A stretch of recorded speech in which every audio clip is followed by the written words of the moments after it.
what would you like them to know before they use the land around here? There's one of them right here that they can come see, and Ahtna land that they have to clarify it with before they go out and do anything. And they lie to us. I met two guys up there one last fall before it snowed in up by Clutina Road, where they had the gate. You remember where they had the gate? Right above there. And they lied to me and says, where you come from? I asked. And he says, we got housed on the bottom. I said, no, you don't. It belonged to Ahtna. Ahtna took it over because it's on their land. And somebody built it, you know. And he's from Anchorage.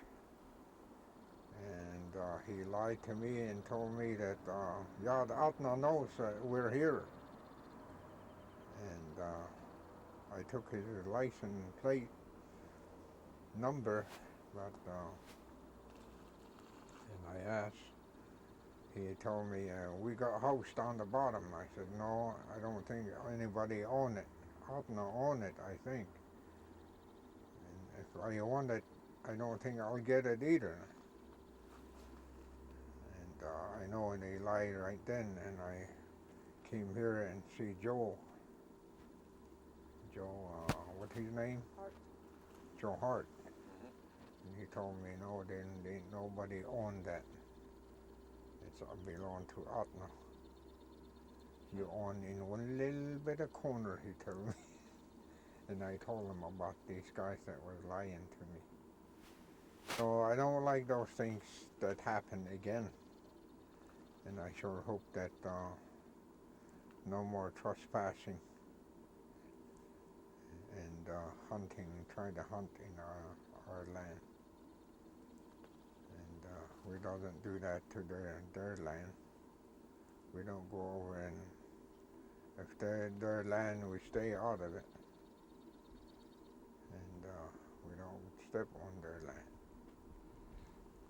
So, one way to simply put it would be, you just want people to respect what belongs to you, Ahtna?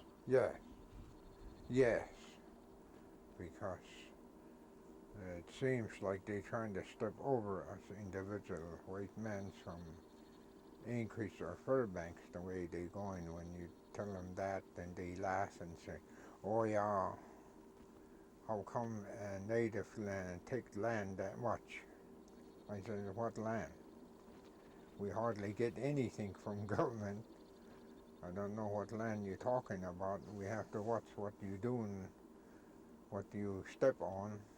Because of that, that's why we tell you not to trespass.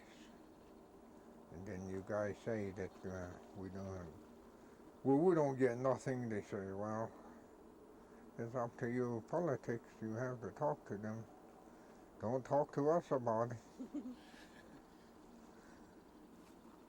That's all I tell them. That makes sense. That's all the questions I had. Is there anything else that you want to add? Oh, not really. Okay. All righty. Very good. Good enough.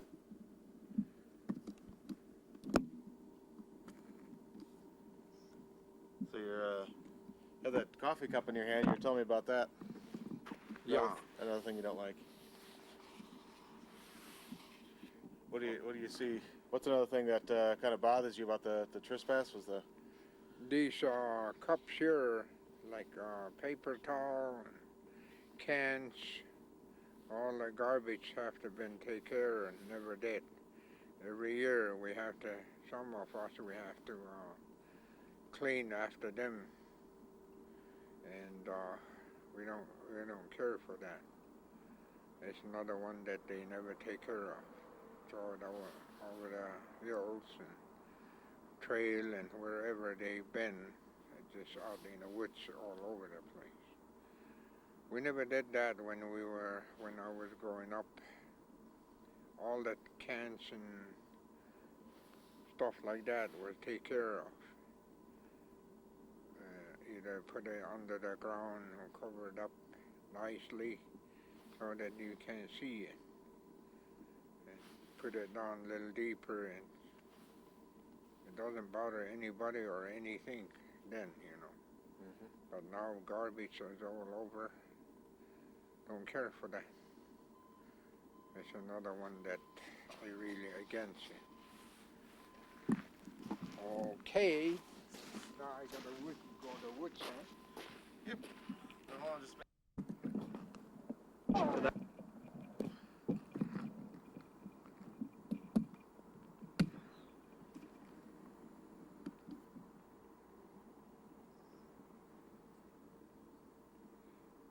All right. Yep. Okay.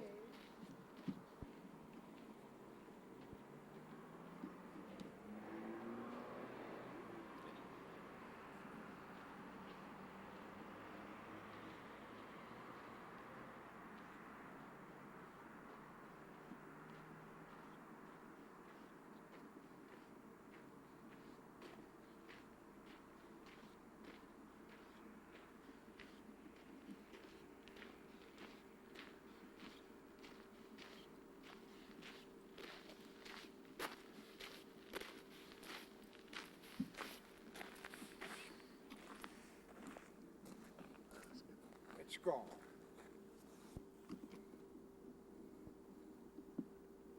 Okay.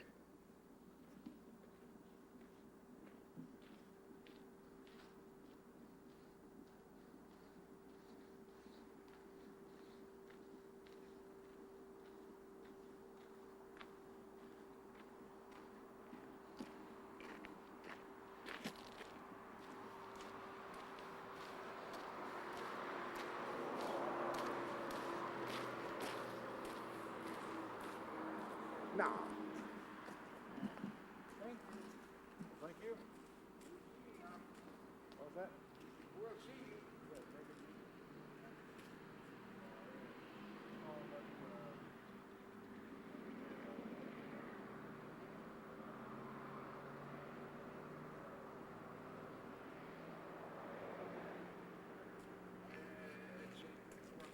Channel 7? Yeah. You get Hart's on your. Nope. I get channel 5, but I don't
stomping her hand on the table.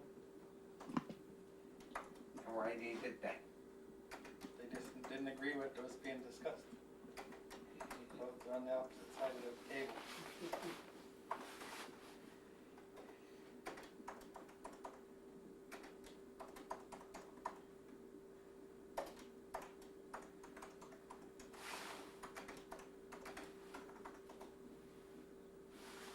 Remember him coming into the grocery store there and getting stuff and shit.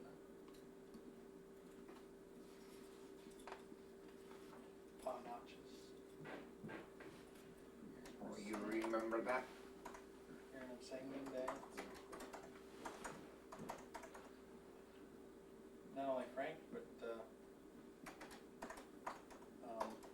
Harry. I'll let you know when Still I'm... Okay, go ahead. Hello, my name is Rachel Ewan. I'm from Gulkana, Alaska.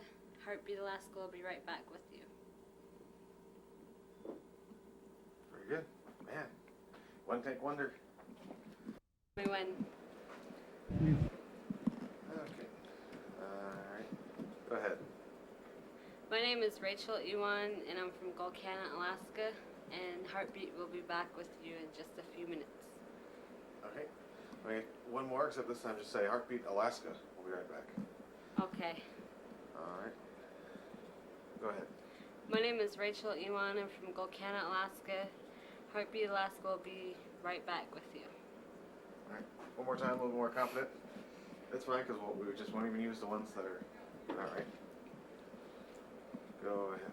My name is Rachel Ewan. I'm from Gulkana, Alaska. Heartbeat Alaska will be right back with you. Perfect. Okay.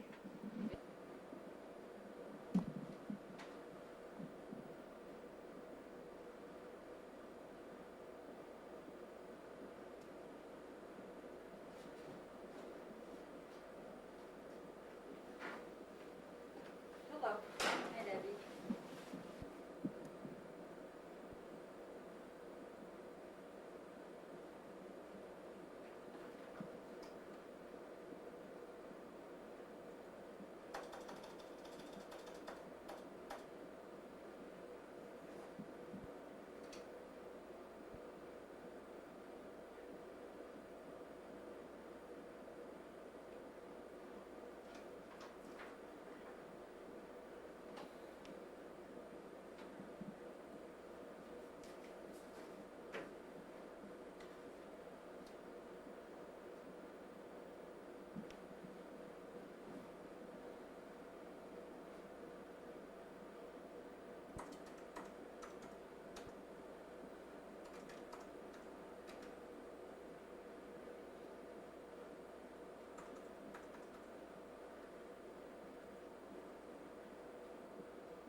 So, alright, say it again. It is a trespass cabin up at Clutina Lake. Know anything else about it? It's one of the signs of evidence or of trespass that happens on private properties. Public feeling that they have a right to construct when they don't. So this cabin just... A typical campsite that you would find along one of the rivers in the Copper Basin area during the fishing season. Groups of people travel along the rivers to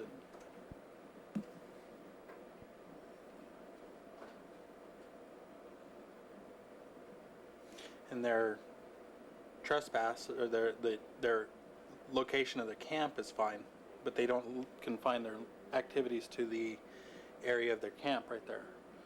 They get tired, you know, there's only so much you can do right there on the sandbar. They do venture up into the woods above the mean high water mark, And with the lack of enforcement, this is becomes a typical trespass site and is very difficult to enforce the issue of trespass there. This is one of our former workers down in the Gulcana River. The numerous sport fishermen that go there to catch fish, they catch fillet and then they just discard the carcasses right there, and it creates a very smelly and unhealthy getting this picture from. Say it again, Village of Gulcana. The village of Gulcana takes their drinking water from this river just downstream from where this picture was taken at.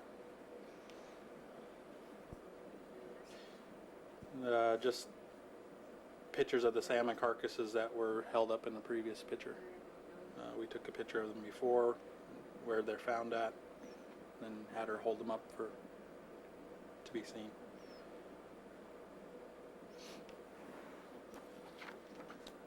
Same thing.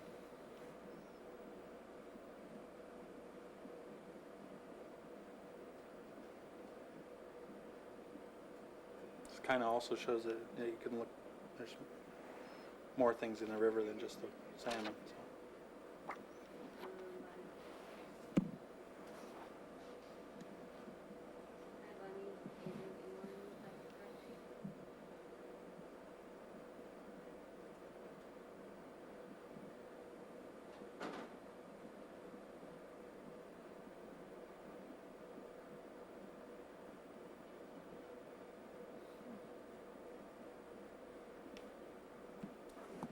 Okay.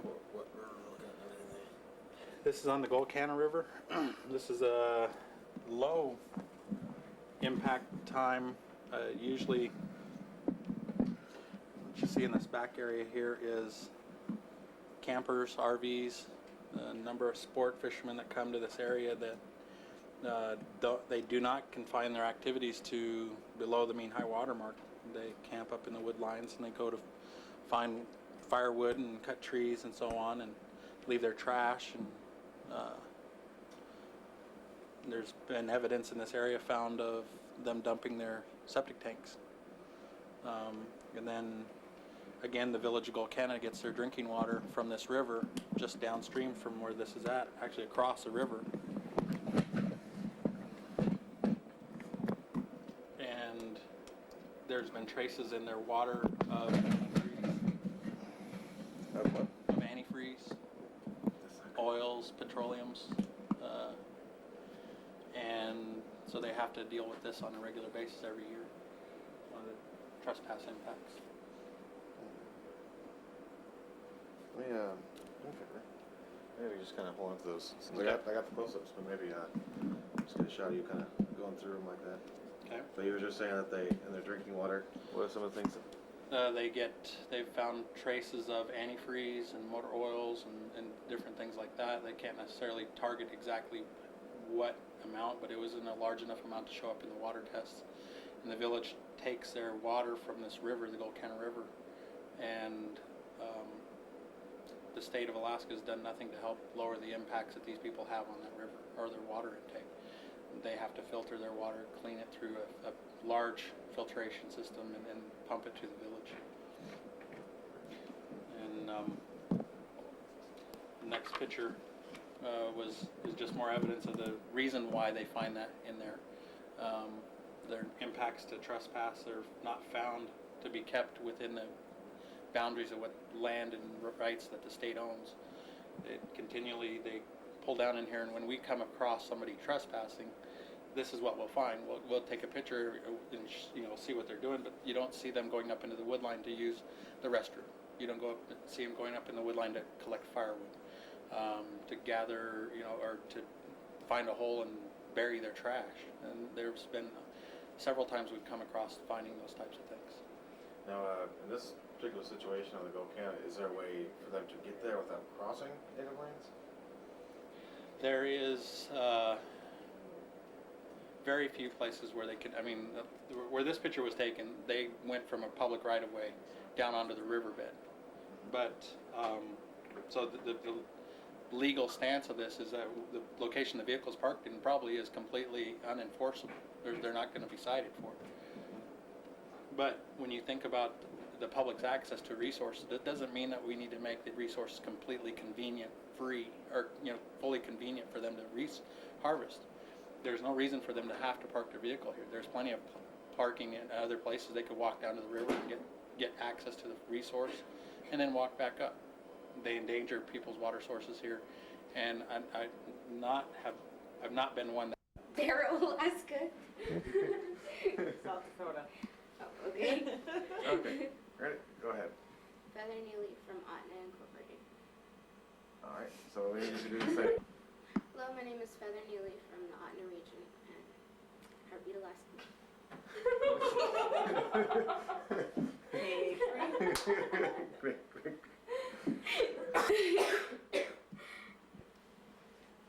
All right, go ahead. Hi, my name is Feather Neeley and I'm from the Ahtna region and Heartbeat, Alaska will be right back. Perfect. Mostly on. So nice and loud, your name, and where you're living, and Heartbeat Alaska will be right back. Okay, go ahead.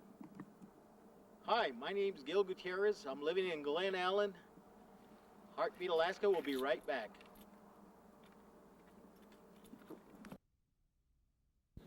I missed the.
We could keep the fisheries open for the people who live along the Yukon River and for our future generations so they could learn how to cut fish and live the way we live, and so that way it'll be open for them. And that's why we're doing this. And if they close fisheries for the native people, well, it's part of our culture and we need to keep it. That's why we're protesting this fishing closure along the Yukon River.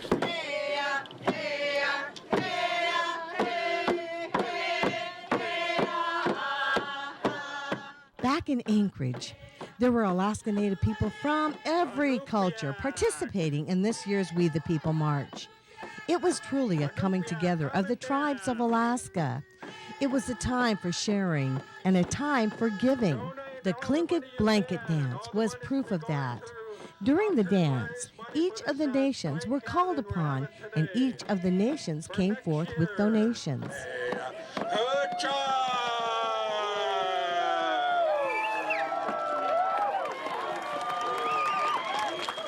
To wrap up the day's events, candidate for governor of Alaska, Fran Ulmer, led the crowd in a heartfelt rendition of Amazing Grace. Amazing grace, how sweet the sound that saved a wretch like me. I once was lost, but now am found. Was blind, but now I see. When we've been here 10,000 years, bright shining as the sun, we've no less days to sing God's praise than when we first begun. With the hard work and efforts of our Native communities from around the state and across the country, the generosity and support of the Native corporations and institutions, and most importantly, the dedication of all Native people of our great nation, our voices are being heard, our demands are being addressed, and our visions are becoming reality. Thank you, everyone, for joining us for Heartbeat Alaska Native News and Native Information. From all of us here, we want to thank you for inviting us into your home. It's such a joy to bring you Native news and Native information. And please join me next week when we travel around to remote villages all over this state and mirror the lives of the good people there, hoping to empower you and educate you and uplift those that share their lives with you. I'm Jeannie Green. God bless you, and we'll see you again next week.